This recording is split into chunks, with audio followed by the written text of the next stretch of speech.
It's 9:20 on WQBE. Our exclusive No Talk Triple Play is coming up with Joe Nichols, Chris Stapleton, and Ernest, who will be here with Jelly Roll on Friday night.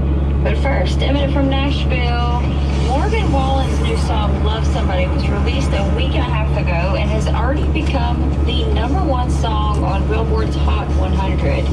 And in doing so, he has dethroned Shabuzi, who, by the way, will also be here on Friday night, who had a 15-week run of being on top with a bar song. Shabuzi was only 1 week away from tying Morgan's song Last Night, which dominated the charts last year. But both Morgan and Shabuzi are in elite company in the 66 years since the creation of Billboard's Hot 100. Only 4% of all #1 songs have led the chart for double-digit weeks. And if you're a guy and you've seen Keith Urban live, he thinks he knows why. He was on a podcast and joked that men generally come to his shows for 2 reasons. They either play guitar or a woman made them go.